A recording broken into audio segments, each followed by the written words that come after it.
G2G discussions to trade and investment flows into the country. And inshallah, this in turn, apart from many other things that we are doing with respect to the structural reforms, the improved trade and investment flows which we expect in the coming months should help us in terms of moving across to a sustainable growth path. Now, coming to the blue economy, as you all know, I guess we have a pretty modest starting point, right? Because we are hovering at about 0.4 to 0.5% of the national GDP, which equates to roughly $1 billion. Now, the way we have our ambition of how we are going to translate our overall economy, inshallah, which is currently the overall GDP is about $411, $412 billion, and can we move it to a $3 trillion economy by the time Pakistan gets to be 100 in 2047, and can we get to the $3 trillion number, which is the real potential of Pakistan. It's a similar thing, and it's very heartening and encouraging to see that the Ministry of Maritime Affairs has also put a marker in the ground, which is ambitious but very reachable. This $1 billion getting to a $100 billion blue economy number by the time we get to 2047, as I said, is transformational, and it's the right ambition that we have set ourselves as we go forward. Now, this is backed by a very clear roadmap, and I'm sure the panelists and the speakers will talk to it during the course of this morning. And as I look at it, the broad pillars which are underlying this roadmap of how we're going to get to $100 billion blue economy are actually quite robust.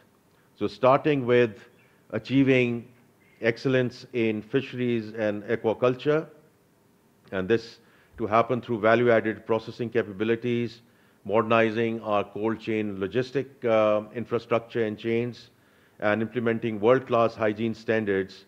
So right now, we have, if I look at the export number, which is currently there, around roughly $500 million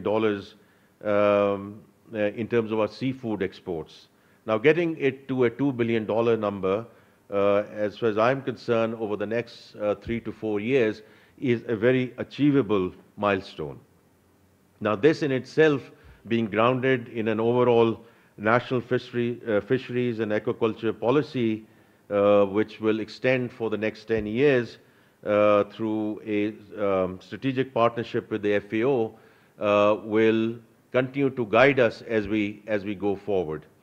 And again, as the finance minister, you know, I would like to assure you, and I'm sure the Minister of Maritime Affairs must have also committed this, that we are going to ensure that the policy consistency is there.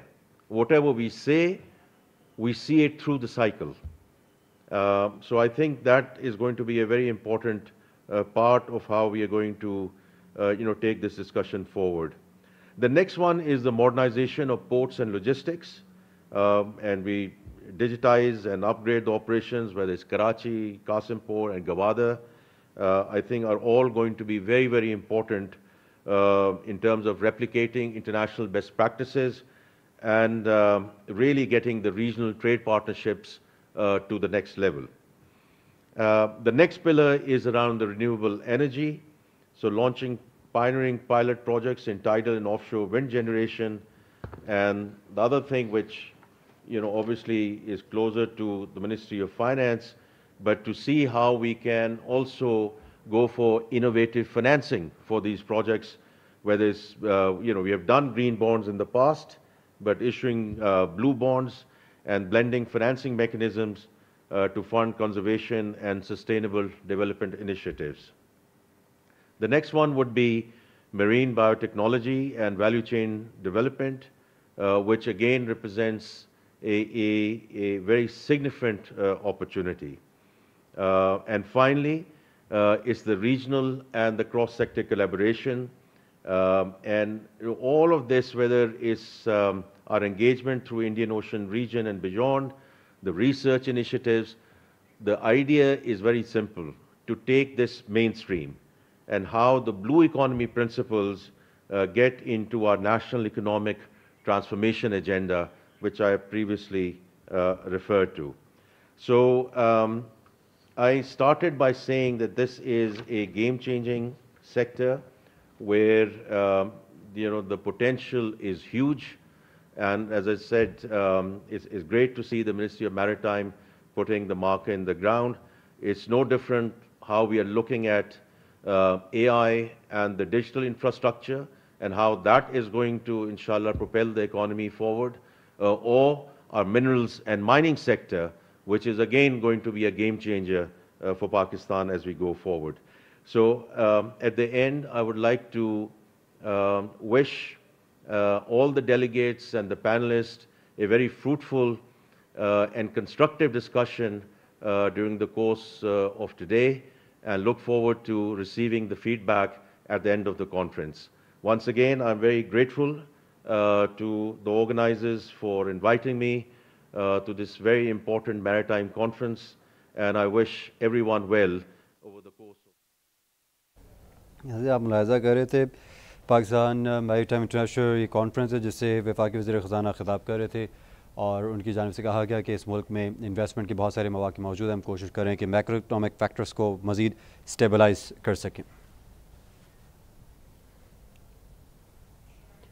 Faisalabad में शादी के card पर वज़ीर आला की तस्वीर लगाने वाले नौजवान को 1 लाख रुपये चेक का तोहफ़ा मौसूल हो गया। साबिर अली ने शादी के कार्ड पर वज़ीर आला की तस्वीर लगाकर तशहीर की थी, जिसको मरीम नवाज़ ने रीट्वीट करते हुए तोहफ़ा भेजने का वादा किया था। मज़ीद जानते हैं ब्यूरो चीफ फैसलाबाद औरंगज़ेब